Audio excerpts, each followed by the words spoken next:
Salve, salve, gente boa! Eu sou o professor Euclides, essa é a Escola Teófilos. Bem-vindos ao nosso canal. Você que está chegando agora, não deixe de se inscrever, deixar o seu gostei e depois partilhe à vontade. Faça com que o nosso canal chegue cada vez a mais pessoas, para que mais pessoas possam ter acesso a esse canal de informação bíblico e teológica. Muito obrigado a todos vocês que colaboram com o nosso canal, aqueles que fazem de maneira formal, aqueles que fazem de maneira anônima. Muito obrigado!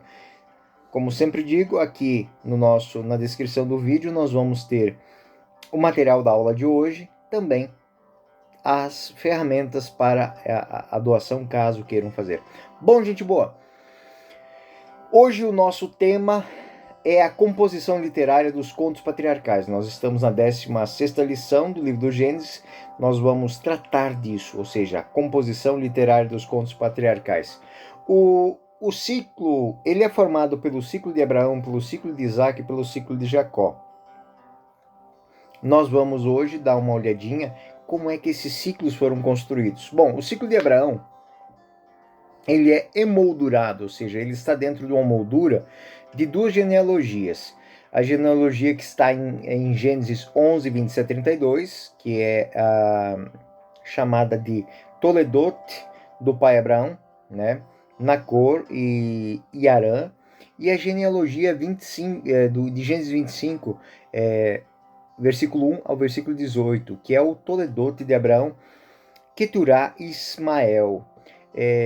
Além disso, a genealogia Nacor, em Gênesis 22, também tem uma função estruturante, porque ela separa o capítulo 23 e 24, que podem ser consideradas um certo tipo de expansão narrativa de genealogias. Então, nós vemos dentro desse texto a tumba de Sara que era a esposa e para a esposa de Isaac. O tema dominante e central deste texto é o da promessa. São as histórias da promessa, podemos assim dizer. Então, os textos principais são os seguintes: Gênesis 12, 1, 3, que é a vocação de Abraão; Gênesis 13, 14 e 17, que é uma repetição da promessa com outro termo. A nação será como a poeira da terra. E Gênesis 15, 1, 6, que um descendente, como as estrelas do céu, a partir de uma infinidade. Gênesis 15, 7 e 21 é a narração do pacto, que é o compromisso, a garantia que Deus dá a Abraão. Gênesis 17, um novo pacto, que é o compromisso, que é a resposta da parte de Abraão, a parte do homem. Gênesis 18, 16a, que é a visita divina como alguém que chancela, que garante essa promessa. Gênesis 22, 15, que é uma repetição e um reavivamento da promessa. Outra série de histórias claramente identificáveis diz respeito à relação entre Abraão e Ló. Talvez originalmente fosse um ciclo narrativo independente, mas que foi fundido, e nós temos as seguintes faixas do texto do Gênesis que falam sobre isso. O Gênesis 13, 1, 13, a separação. Ló vai para Sodoma. Sodoma é a personificação da cidade. A cidade que para eles, que eram seminômades, não era um local de comércio, mas não era um local de habitação. Gênesis 18, 16, 36, a intercessão para com Sodoma. É a posição de Abraão. Gênesis 19, 1, 29, a destruição. Gênesis 19, 30, 38, os descendentes de Ló, que é os amonitas e os moabitas, Amon e Moabe. Nesse contexto também nós podemos inserir o capítulo 14, que é o único relato de uma incursão militar, de uma empresa militar no conto dos patriarcas. O capítulo 14 é muito interessante por causa disso. E o interesse no conto não é representado pela libertação de Ló, mas pelo encontro de Abraão com Melquisedeque, que é o rei de Salém. Então, Abraão, quando vai resgatar Ló, ele tem um encontro com Sadoc, com este Melquisedeque, que é o rei de Salém. Historicamente, esses eventos podem estar ligados aos ataques daqueles chamados de Apirus, que eram tribos das montanhas. Bom, por fim, os itinerários são decisivos para a estrutura narrativa que executa a função de um quadro. Então, Gênesis 11 a Gênesis 21. Gênesis 11, 31 é da terra dos caldeus para Arã. De 12, 4, 9, de Arã para Siquém, para Canaã, para Betel, para Negueb. 12, 10, no Egito. Gênesis 13, 1, 4, do Egito para Negueb, para Betel. Depois nós temos algo que é muito importante, porque ele vai ficar marcado na história. Temos uma cidade lá, uma cidade inclusive que tem o mesmo nome até o dia de hoje. Gênesis 13, 18, nós temos o carvalho de Mambré, que fica em Hebron. Gênesis 21, 1, Negueb para Girar. E em 21, 33 para 22, 19, nós temos a chegada de Abraão à terra de Beersheba, ou Bertsabeia.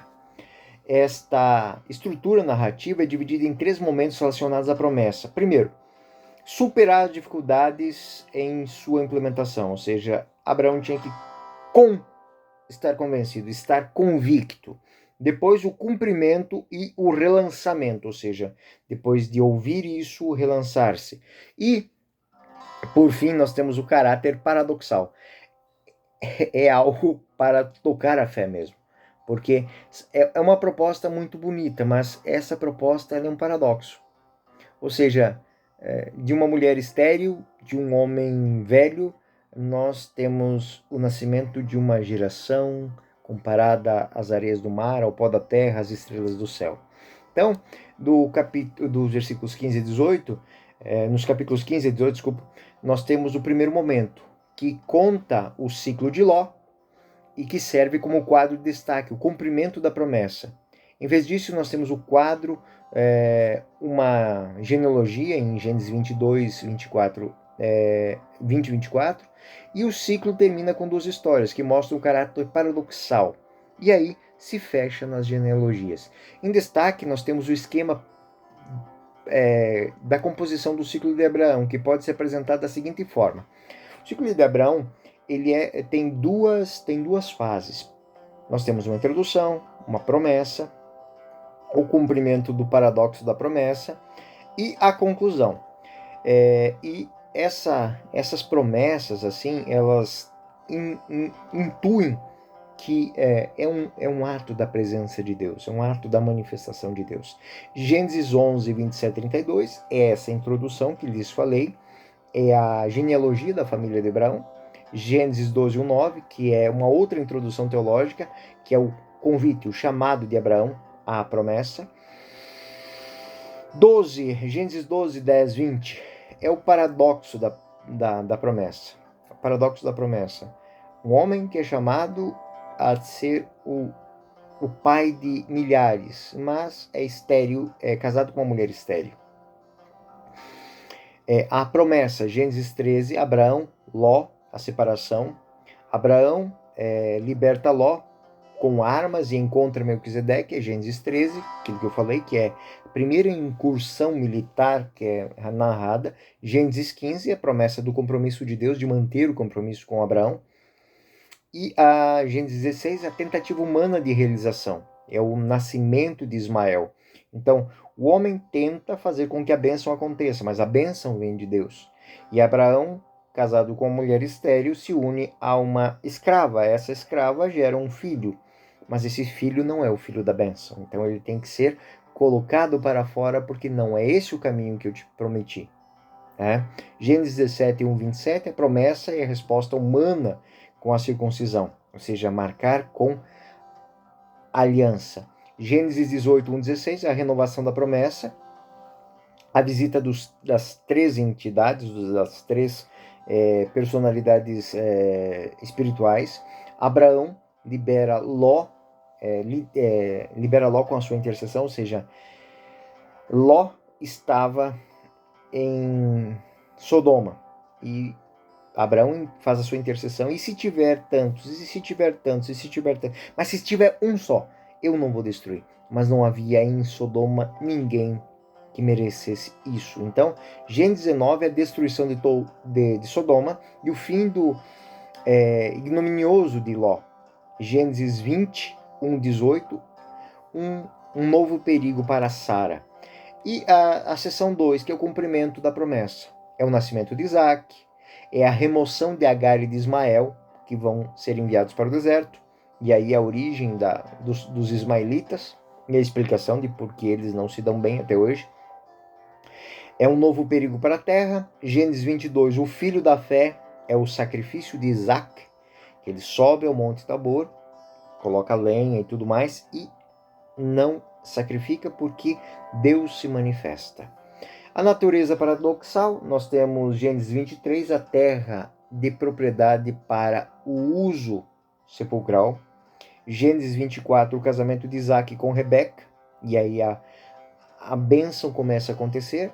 E a conclusão, os outros descendentes de Abraão, a morte e o enterro de Abraão, e o Toledote de Ismael, que seria, em outras palavras, a bênção que foi dada a Ismael por Abraão. É repassar a bênção que foi dada a Deus a Abraão, a Isaac, e agora vai ser passada a Isaac e o Toledote, ou seja, o conto sobre Ismael. O ciclo de Jacó também, ele é apresentado.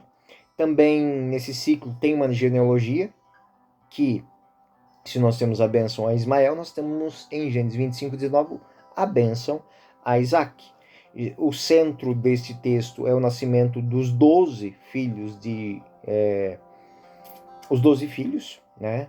Isaac tem toda a história, o conto dele, como ele enfrenta o anjo do Senhor, e ele muda de nome, Jacó. E aí nós temos outras várias genealogias que se encontram. Comparado ao ciclo de Abraão, as contas do ciclo de Jacó têm uma diferença. No centro das atenções está a relação entre dois irmãos, Isaac e Ismael.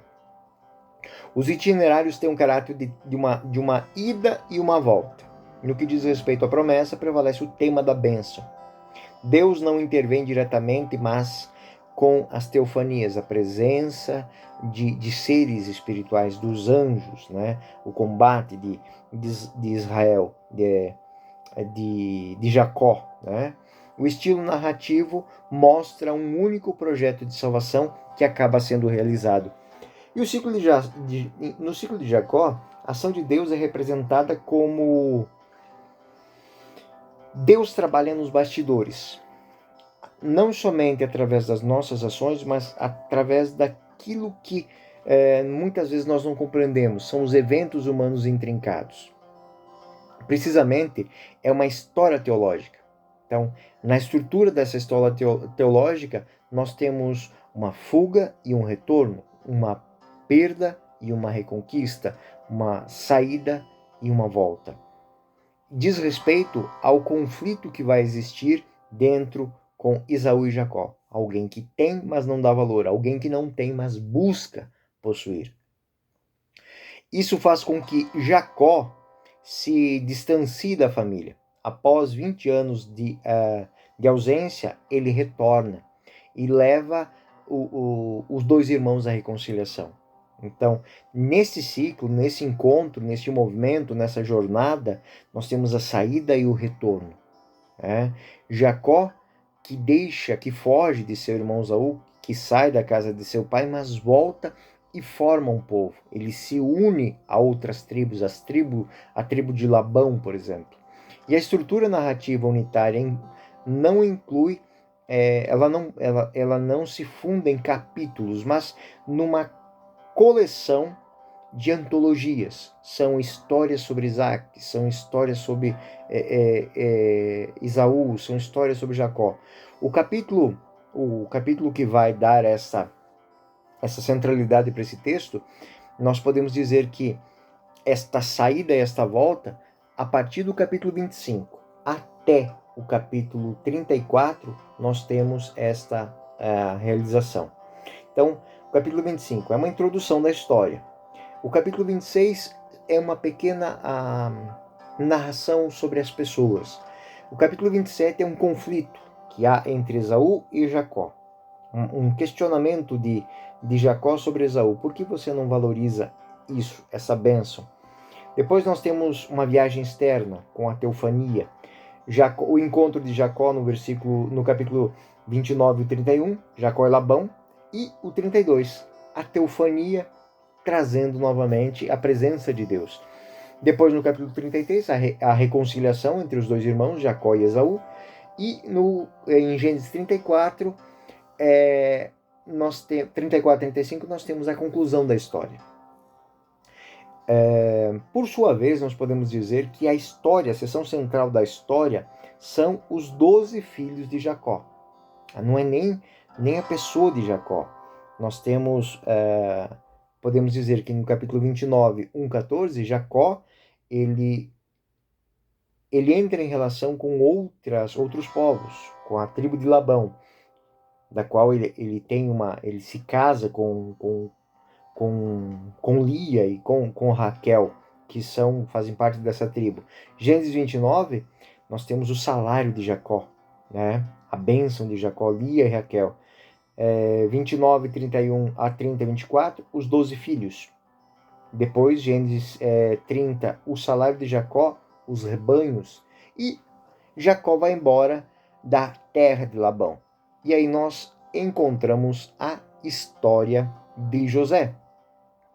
Com a história de José, nós vemos José, um dos filhos de Jacó. A história leva em consideração as relações interpessoais, não mais, como eu já tinha dito, entre pai e filho, mas agora entre filhos e irmãos. Então nós temos pai e filho em Abraão, Isaac e Jacó, e agora nós temos uma relação entre irmãos. Né? E aí nós podemos dizer que a expansão de um grupo familiar são a criação das estruturas de um Estado. Devemos reconhecer que em Gênesis 37 a 50 é dedicado de maneira original aos outros textos que compõem a história patriarcal. Por quê? Porque o foco é mostrar a origem do povo de Israel. José é um romance sapiencial. É como Deus age na vida de uma pessoa que pode transformar a vida de um povo. José é aquele homem que tem todas as possibilidades de terminar esquecido, mas se torna memorável. O enredo ele parece um conto de fadas, uma vítima, um herói que é vendido pelos irmãos, algo muito comum no Antigo Oriente, algo que era muito comum em tribos que os irmãos vendiam os próprios irmãos, nem por maldade, por costume mesmo, né? Então é um mito das origens. A história, podemos dizer que ela concentra algumas realidades muito bonitas. É, de fato, a história do irmão mais novo que consegue superar a glória e o poder dos irmãos mais velhos. Por quê? Porque acredita na bênção. Primeira mensagem. Segunda, é a história de um pastor, de um clã perdido no deserto que consegue se tornar chefe de uma nação. O homem que está à frente do Egito é o mais rico, o mais famoso da antiguidade. Ponto 3. É a presença providencial de um sábio, de uma intervenção que salva o rei e um povo de todo o infortúnio. E o ponto 4. É a vida exemplar de um homem temente a Deus, que não conhece o mal, que não tem maldade no coração, que não é arrogante, que não é vingativo, mas que quer conduzir as pessoas por atos de sabedoria a reconhecerem a presença de Deus. É um homem que confia que está sempre acompanhado por Deus e pode e é capaz de fazer o caminho transformar a sua história. É muito interessante isso. O texto final que vai... porque a história de José ela vai chegar no momento em que os filhos de Israel ficam no Egito. Eles estão no Egito. Mas ali vai acontecer algo diferente. O texto final que nós temos hoje, ela mostra que existe uma ligação entre os ciclos de Abraão e de Jacó ao épico do Êxodo. A história de José é um símbolo em que a ação que continuou a produzir a reinterpretação nas tradições judaicas. Nós temos releituras cristológicas sobre isso, nós temos inclusive na Sura e no Alcorão temas que tratam desta relação com Deus, de alguém que confia na presença de Deus. Então, tudo isso nos faz entender que a história de José é uma obra-prima de narrativa e que não tende a ser algo real na vida de uma pessoa, nem de um povo, mas na história da humanidade. Esse romance que a gente pode dizer de José, ele é unitário, porque é uma história só, que conta e que constrói as bases para uma reconstrução da história. Uma reconstrução da história que, embora tenha uma composição hipotética, ela traz algumas realidades muito reais. A história de José, ela é uma concepção sapiencial davídica e salomônica, nascida no século X, né? É a reflexão dos sábios de Israel. Depois, decididamente, alguns textos do século III a.C. mostram que ele é, de fato, conta o nascimento da história de Israel, do judaísmo, né? Do judaísmo sacerdotal. E, por fim, a terceira hipótese que a gente olha para esse texto é que ele é um texto do período do segundo Isaías, que é uma reflexão sobre a história de Israel. A história começa na forma dessas bênçãos, desses toledotes, próprios do livro do Gênesis. A estrutura narrativa, ela é facilmente reconhecida e ela tem uma unidade histórica. Do capítulo 38 ao 49, existem prólogos que separam as histórias, né?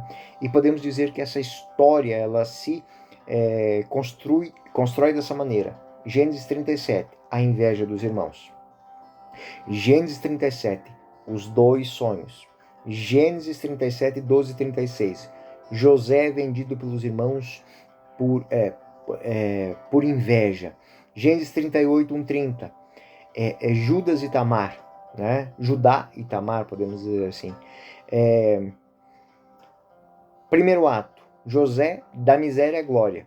Então José é caluniado, punido, José interpreta os sonhos dos prisioneiros, sabe interpretar os sonhos do faraó, e no versículo 41 ele já é o dono do Egito.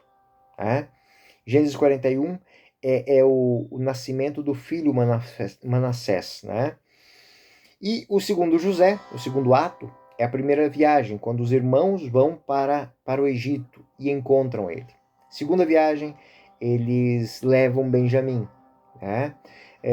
Terceira, nós temos o encontro de José com os irmãos e o encontro de José com o seu pai.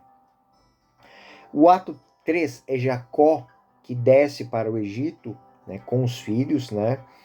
E Jacó faz José jurar que levaria o seu corpo junto, né? E por fim, a última vontade de Jacó. Nós temos a morte e o enterro de Jacó, na verdade as mortes, porque são narradas no 49 e 33 e no 50 14. São duas mortes, né? Os irmãos apelam para a vontade de Jacó e, por fim, a morte e o enterro de José.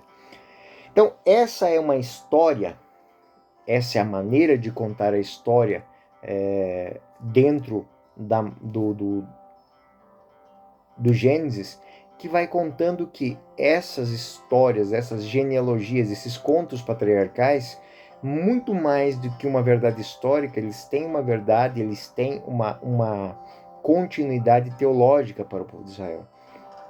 É contar como a bênção se dá, como a bênção se transmite, como o homem não pode intervir nos desígnios de Deus.